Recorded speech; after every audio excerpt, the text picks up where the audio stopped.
हरे कृष्णा। जय श्री हरि। आज बृहस्पतिवार के दिन आप सुनेंगे बृहस्पति देव की व्रत कथा।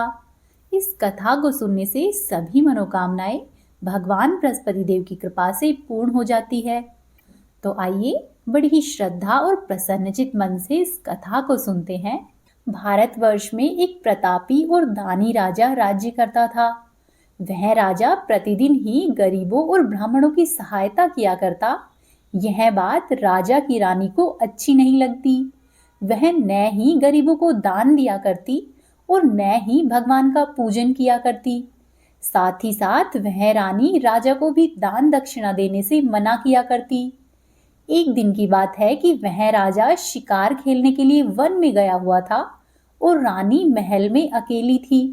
उसी समय बृहस्पति देव साधु के वेश में राजा के महल में भिक्षा मांगने के लिए गए और वहां पर जाकर भिक्षा मांगी। तब रानी ने भिक्षा देने से इनकार किया और कहने लगी कि हे साधु महाराज, मैं तो इस दान पुण्य से तंग आ गई हूँ। मेरा पति सारा धन लुटाते रहते हैं। मेरी इच्छा है कि हमारा सारा धन नष्ट हो जाए, फिर न रहेगा बांस और न बजेगी बांसुरी। तब साधु कहने लगे कि हे देवी, तुम तो बड़ी विचित्र हो। धन और संतान तो सभी चाहते हैं, पुत्र और लक्ष्मी तो पापी के घर में भी होने चाहिए। हे देवी, यदि तुम्हारे पास अधिक धन है तो तुम ऐसा करो, भूखों को भोजन दो और प्यासों के लिए प्याऊ बनवाओ। मुसाफिरों के लिए धर्मशालाएं भी खुलवा दो और जो निर्धन अपनी कुंवारी कन्याओं का विवाह नहीं कर सकते उनका विवाह करा दो। हे देवी, ऐसे और कई कार्य है जिसके करने से इस लोक और परलोक में तुम्हारा यश फैलेगा। परंतु रानी पर उपदेश का कोई प्रभाव नहीं हुआ। वह बोली कि हे महाराज, आप मुझे कुछ नहीं समझाइए। मैं ऐसा धन नहीं चाहती जो कि हर जगह पर बांटती फिरूं। तब साधु ने उत्तर दिया कि हे रानी, यदि तुम्हारी ऐसी ही इच्छा है तो तथास्तु। तुम ऐसा करना कि बृहस्पतिवार को अपना घर लीपकर पीली मिट्टी से अपना सिर धोकर स्नान करना, भट्टी चढ़ाकर कपड़े धोना। ऐसा करने से शीघ्र ही तुम्हारा सारा धन नष्ट हो जाएगा। इतना कहकर साधु महाराज वहां से आलोप हो गए। साधु के कहे अनुसार ही अपनी बातों को पूरा करते हुए रानी को केवल 3 बृहस्पतिवार ही हुए थे कि उसकी सारी धन संपत्ति नष्ट हो गई और अब तो भोजन तक के लिए राजा के परिवार को तरसना पड़ा। एक दिन की बात है कि राजा ने रानी से कहा कि हे रानी, तुम यहीं पर रहो, मैं ऐसा करता हूँ दूसरे देश में जाता हूँ, क्योंकि यहाँ पर तो मुझे सभी लोग जानते हैं। इसीलिए मैं कोई छोटा कार्य यहाँ पर रहकर नहीं कर सकता। ऐसा कहकर राजा परदेश में चला गया। वहां पर जाकर राजा जंगल से लकड़ी काट कर लाता और शहर में बेचता। इस तरह से वह राजा अपना जीवन बिताने लगा। इधर राजा के परदेश जाते ही रानी और दासी भी अत्यधिक दुखी रहने लगे। एक बार की बात है कि जब रानी और दासी को 7 दिनों तक बिना भोजन के रहना पड़ा, तब रानी ने अपनी दासी से कहा कि हे दासी, पास ही के नगर में मेरी बहन रहती है, वह बड़ी धनवान है। तू ऐसा कर, उसके पास जा और कुछ लेकर आ, ताकि थोड़ा बहुत गुजर बसर हमारा भी हो जाए। दासी रानी की बहन के पास गई। उस दिन गुरुवार का दिन था और रानी की बहन उस समय बृहस्पतिवार की व्रत कथा सुन रही थी। दासी ने रानी की बहन को अपनी रानी का संदेश दिया, लेकिन रानी की बड़ी बहन ने कोई उत्तर नहीं दिया। जब दासी को रानी की बहन से कोई भी उत्तर नहीं मिला तो वह दुखी हुई और उसे क्रोध भी आया, पर दासी कुछ नहीं कर सकती थी। वह वहां से वापस आ गई और वापस आकर अपनी रानी को सारी बातें कह सुनाई। दासी की बात सुनकर रानी ने भी अपने भाग्य को कोसा। उधर रानी की बहन ने सोचा कि मेरी बहन की दासी आई थी, परंतु मैं उससे नहीं बोली, इस वजह से वह दुखी होगी। रानी की बहन ने कथा सुनी और पूजन समाप्त करके वह अपनी बहन के घर आई और कहने लगी कि हे बहन, मैं बृहस्पतिवार का व्रत कर रही थी। तुम्हारी दासी मेरे घर पर आई थी, परंतु जब तक कथा होती है तब तक न तो उठते हैं और न ही बोलते हैं। इसीलिए मैं तुम्हारी दासी से कुछ नहीं बोली और ना ही उठी। तुम कहो कि दासी क्यों गई थी। तब रानी बोली कि बहन, तुमसे क्या छुपाऊं, हमारे घर में खाने तक को अनाज नहीं था। ऐसा कहते कहते रानी की आंखें भर आई। उसने दासी समेत पिछले 7 दिनों से भूखे रहने तक की बात अपनी बहन को विस्तार पूर्वक कह सुनाई। रानी की बहन बोली कि देखो बहन, भगवान बृहस्पति देव सबकी मनोकामना पूर्ण करते हैं। देखो, शायद तुम्हारे घर में भी कहीं पर अनाज रखा हुआ हो। पहले तो रानी को विश्वास नहीं हुआ, परंतु बहन के आग्रह करने पर उसने अपनी दासी को अंदर भेजा तो उसे सचमुच ही अनाज से भरा हुआ एक घड़ा मिला। यह देखकर दासी को बड़ी हैरानी हुई। दासी कहने लगी कि हे रानी, जब हमको भोजन नहीं मिलता था तो हम व्रत ही तो करते थे, इसीलिए क्यों न इनसे व्रत और कथा की विधि पूछ ले, ताकि हम भी व्रत कर सके। तब रानी ने अपनी बहन से बृहस्पतिवार व्रत के बारे में पूछा। उसकी बहन ने बताया कि बृहस्पतिवार के व्रत में चने की दाल और मुनक्खा से विष्णु भगवान का केले की जड़ में पूजन करे तथा दीपक जलाए, व्रत कथा सुने और पीला ही भोजन ग्रहण करे। ऐसा करने से बृहस्पति देव शीघ्र प्रसन्न होते हैं। व्रत और पूजा की विधि बताकर रानी की बहन अपने घर पर वापस लौट आई। 7 दिन के बाद जब गुरुवार आया तो रानी और दासी दोनों ने ही व्रत रखा। गुड़शाला में जाकर चना और गुड़ लेकर आई। फिर उसने केले की जड़ तथा विष्णु भगवान का पूजन किया। अब पीला भोजन कहाँ से आए, इस बात को लेकर दोनों दुखी हो रही थी। क्योंकि उन्होंने व्रत रखा हुआ था, इसीलिए बृहस्पति देव उनसे थोड़े प्रसन्न हुए। इसीलिए बृहस्पति देव ने एक साधारण व्यक्ति का रूप धारण किया और 2 थालों में सुंदर पीला भोजन दासी को देकर चले गए। भोजन पाकर दासी प्रसन्न हुई और फिर रानी के साथ मिलकर भोजन ग्रहण किया। उसके बाद रानी और दासी दोनों ही सभी गुरुवार को व्रत और पूजन करने लगी। बृहस्पति भगवान की कृपा से उनके पास फिर से धन और संपत्ति आ गई, परंतु धन संपत्ति आने पर रानी पहले की ही तरह आलस्य करने लगी।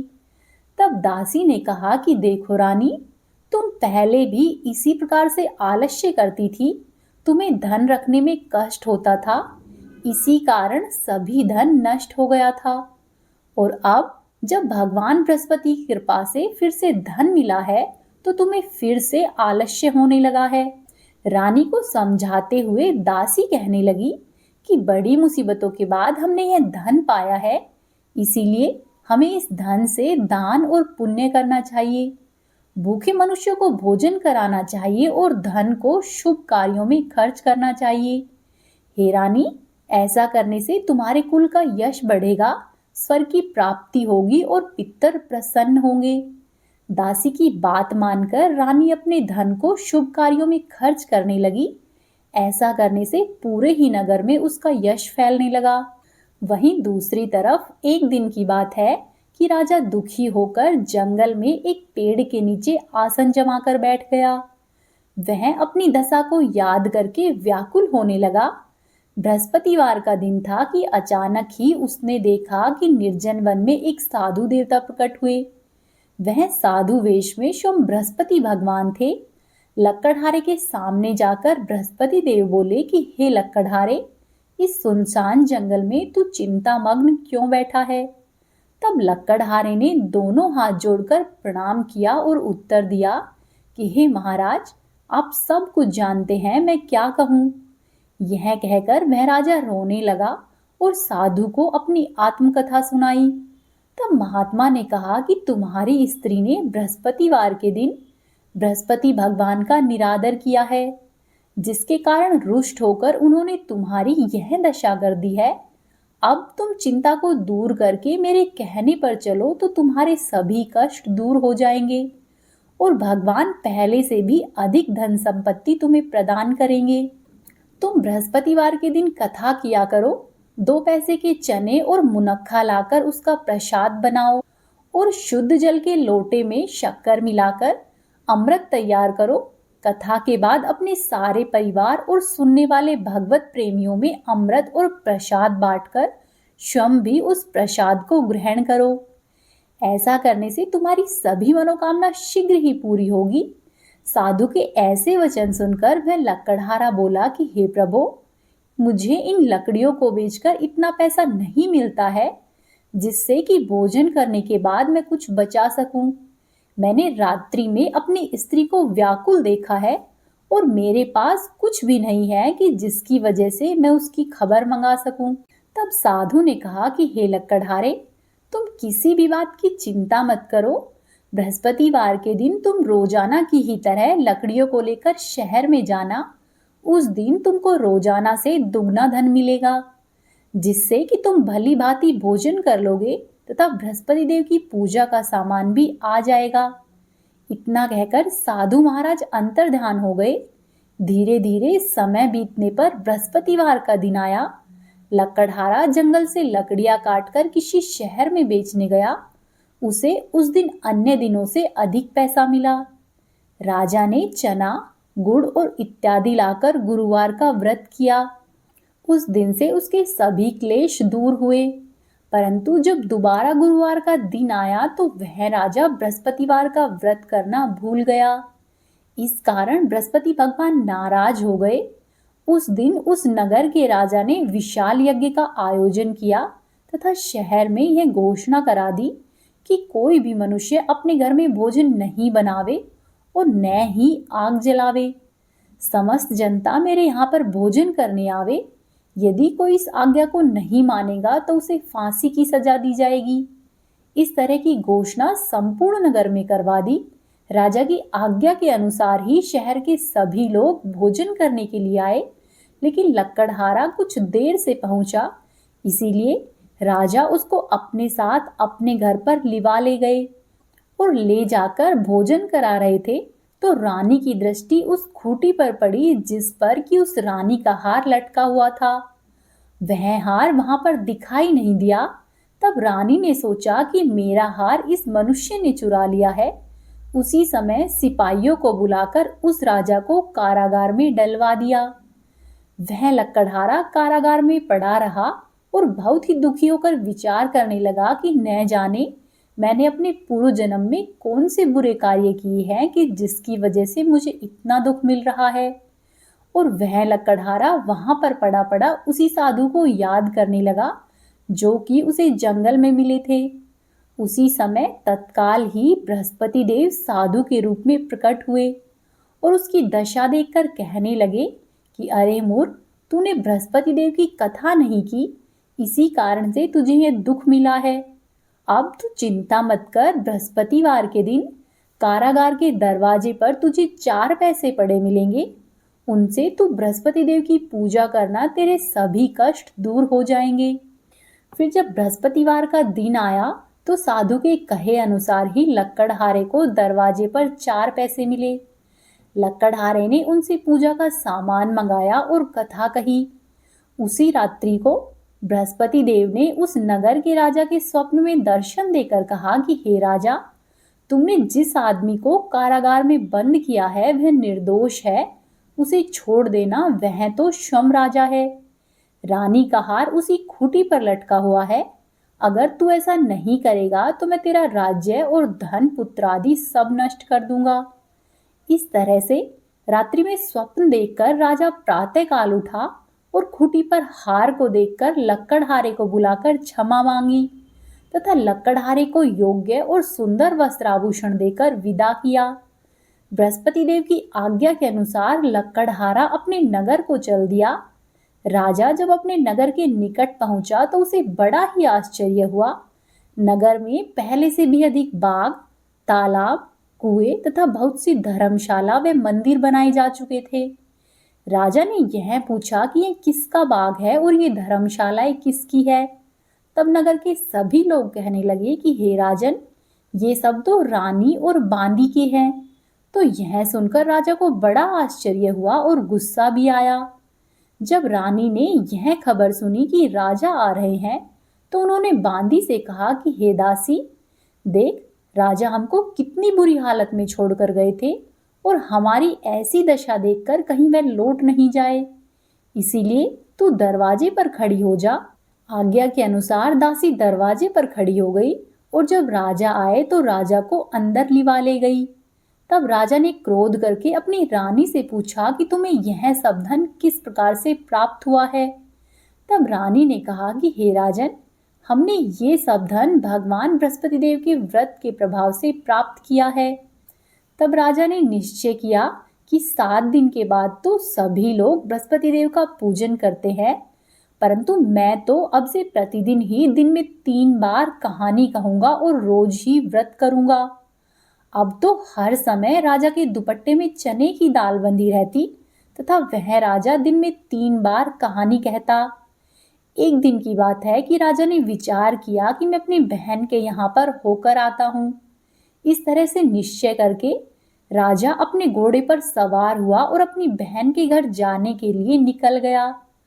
मार्ग में उसने देखा कि कुछ आदमी एक मुर्दे को लेकर जा रहे हैं। तब राजा ने उन्हें रोका और कहने लगा कि अरे भाइयों, मेरी बृहस्पति देव की कथा सुन लो। तब वो लोग बोले कि लो, हमारा तो आदमी मर गया और इसको अपनी कथा की पड़ी है। परंतु उन्हीं में से कुछ आदमी बोले कि अच्छा कहो, हम लोग तुम्हारी कथा भी सुनेंगे। तब राजा ने अपनी दाल निकाली और जब कथा आधी हुई तो मुर्दा हिलने लग गया। और जब राजा की कथा समाप्त हुई तो वह मुर्दा राम राम कहता हुआ खड़ा हो गया। राजा कथा कहकर थोड़ी आगे गया तो उसी मार्ग में एक किसान खेत में हल चलाता हुआ मिला। राजा ने उसे देखा और उससे बोला कि अरे भैया, तुम मेरी बृहस्पतिवार की कथा सुन लो। किसान बोला कि मैं जब तक तेरी कथा सुनूंगा इतनी देर में तो अपनी 4 हरैया जोत लूंगा। जा और अपनी कथा किसी और को सुनाना। इस तरह से सुनकर राजा आगे चला गया और राजा के जाते ही किसान के बैल पछाड़ खाकर गिर गए। साथ ही किसान के पेट में बड़ी जोर से दर्द हुआ। उसी समय किसान की माँ रोटी लेकर आई। उसने जब यह देखा तो अपने पुत्र से सारी बात पूछी और किसान ने भी सारी बात कह सुनाई। तो बुढ़िया दौड़ती दौड़ती उस घुड़सवार के पास गई और बोली कि मैं तेरी कथा सुनूंगी, तू अपनी कथा मेरे खेत पर चलकर कहना। राजा ने बुढ़िया के खेत पर जाकर कथा कही। कथा के सुनते ही बैल उठ खड़े हुए और किसान के पेट का दर्द भी बंद हो गया। फिर कथा सुनाकर राजा आगे चला और अपनी बहन के घर पर जा पहुंचा।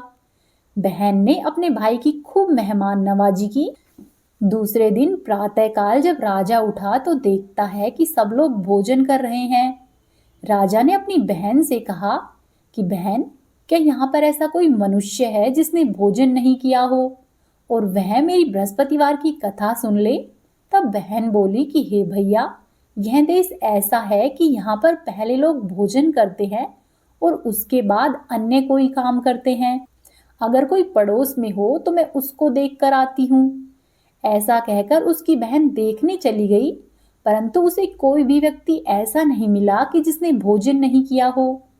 अंत में वह एक कुम्हार के घर पर गई। कुम्हार का लड़का बीमार था। उसे मालूम हुआ कि उनके यहाँ पर 3 रोज से किसी ने भी भोजन नहीं किया है। तब बहन ने अपने भाई की कथा सुनने के लिए कुम्हार से कहा और वह कुम्हार कथा सुनने को तैयार हुआ। राजा ने कुम्हार के घर पर जाकर बृहस्पतिवार की कथा कही, जिसको सुनकर उसका लड़का ठीक हो गया। अब तो राजा की प्रशंसा होने लगी। फिर एक दिन की बात है कि राजा ने अपनी बहन से कहा कि हे बहन, अब हम अपने घर को जाएंगे, तुम भी तैयार हो जाओ और थोड़े दिन मेरे साथ चलो। तब राजा की बहन ने अपनी सास से कहा कि मैं थोड़े दिन अपने मायके जाकर आती हूँ। तब सास ने कहा कि ठीक है, चली जा, परंतु बच्चों को लेकर मत जाना, क्योंकि तेरे भाई की कोई औलाद नहीं है। तब बहन ने अपने भैया से कहा कि हे भैया, मैं तो चलूंगी परंतु बच्चे नहीं जाएंगे।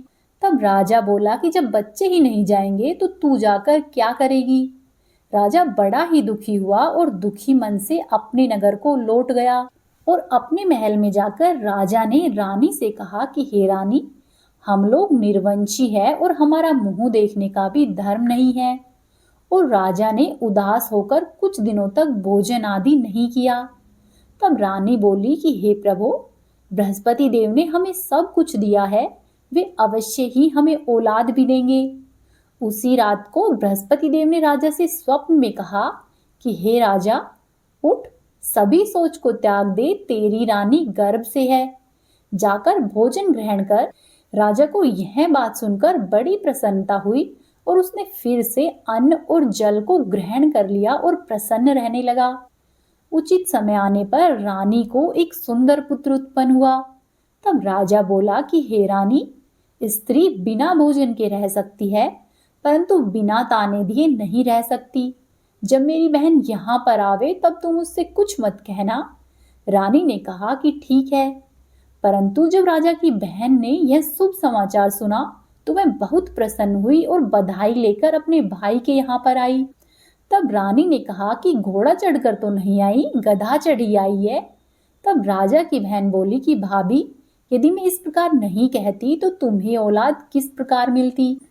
इस प्रकार बृहस्पति देव की कृपा से उनकी सभी मनोकामनाएं पूर्ण हुई। बस प्रेम पूर्वक बोले श्री बृहस्पति देव की जय।